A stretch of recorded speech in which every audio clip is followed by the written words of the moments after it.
अस्सलामुअलैकुम dear viewers.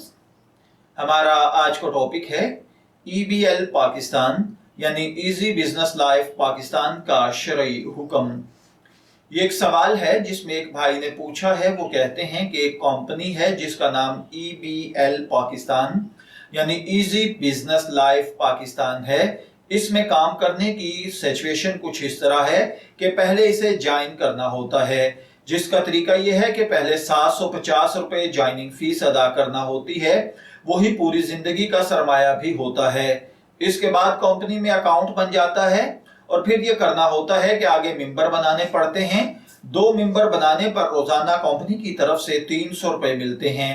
फिर वो 2 मेंबर आगे और 2 मेंबर बनाते हैं तो उनको भी 300 रुपए मिलते हैं और पहले बंदे को 400 रुपए मिलते हैं।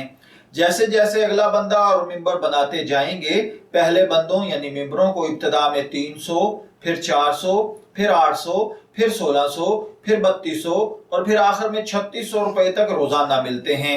इस तरह बगैर काम किए रोजाना ये रकम अकाउंट में ऐड होती रहती है। याद रहे कि 3 माह तक सिर्फ ज्वाइनिंग का मरहला होता है।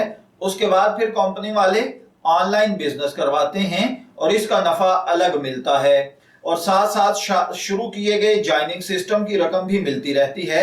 अब पूछना यह है कि इस कंपनी के कारोबार की शरन क्या हैसियत है, क्या इसे ज्वाइन करना, इसमें काम करना दुरुस्त है या नहीं।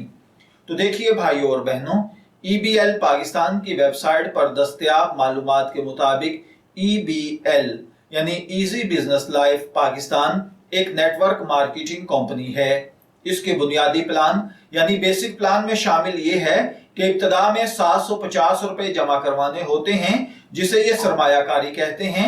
सिल्वर प्लान में शामिल होने के लिए 3500 रुपए, गोल्ड प्लान में शामिल होने के लिए 7000 रुपए देने होते हैं।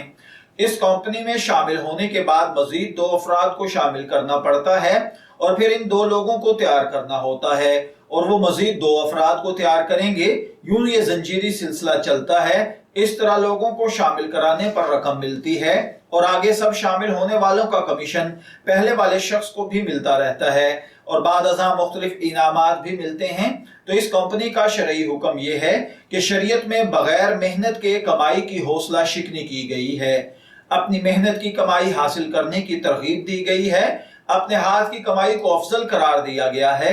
इस्लामी मुआशियत और उसूलों की रूह से कमीशन को मुस्तकिल तिजारती हैसियत हासिल नहीं है, बल्कि फुकाहा इकराम ने ऐसे कमीशन के मुआवजे को अजारा के उसूलों से मुनहरिफ होने और जिस्मानी मेहनत के गालिब अंसर से खाली होने की बिना पर नाजायज करार दिया है। लेकिन लोगों की जरूरत और कसरत अमल की बुनियाद पर कमीशन के मामले को महदूद इजाजत दी जाती है, लेकिन साथ ही अक्सर सूरतों के नाजायज होने का भी कहा जाता है। लेकिन इस मामले में खुद अपनी मेहनत और अमल शामिल हो और वो काम जायज भी हो तो उसका कमीशन लेना तो जायज होता है। लेकिन इस तरह किसी वेबसाइट की पब्लिसिटी करना जिसमें मरहलावार कमीशन मिलता रहे, जबकि उसने बाद वालों की खरीदारी या इनको शामिल कराने में कोई अमल नहीं किया और इसमें ऊपर वाले मेंबर की कोई खास मेहनत भी शामिल नहीं होती, बल्कि मातहत मेंबरान की मेहनत का समर होता है। ये दूसरों की मेहनत से फायदा उठाना है, जो कि इस्तेहसाल की एक शक्ल है और ये जायज नहीं है। इन तफसीलात के मुताबिक और इसकी वजह पर EBL पाकिस्तान का मेंबर बनना जायज नहीं है, जिसमें से कुछ शराइत हैं। नंबर 1, कंपनी का बुनियादी मकसद मेंबर साजी है, खरीदो फरोख्त मकसूद नहीं है। शरन इसकी हैसियत कारोबार की नहीं, लिहाजा मेंबर साजी और कमीशन को मुस्तकिल कारोबार की हैसियत देकर इस पर नफा कमाना जायज नहीं है। इसमें चैन दर चैन कमीशन का सिलसिला है। दूसरे नंबर पर बाद में आने वाले तमाम लोगों की कंपनी में शामिल होने वाले पहले शख्स को कमीशन मिलता रहता है। जिस कंपनी में ये खराबियां हों उसका मेंबर बनना भी जायज नहीं है।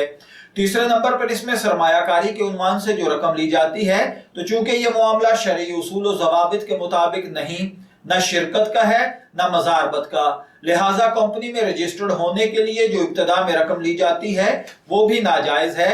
अब इन शराइत के हिसाब से अगर देखा जाए तो इस कंपनी के साथ मुआमला करना, इसमें रजिस्टर्ड होना या किसी और को रजिस्टर्ड करवाना जायज नहीं है। इसकी बजाय किसी हलाल रोजगार की कोशिश करनी चाहिए। میں دعا گو ہوں کہ اللہ تعالی ہمیں ان باتوں کو سمجھ کر ان کے مطابق عمل کرنے کی توفیق عطا فرمائے۔ شبیر احمد کو اجازت دیجیے، پھر حاضر ہوں گے کسی نئے ٹاپک کے ساتھ۔ تب تک کے لیے اللہ حافظ۔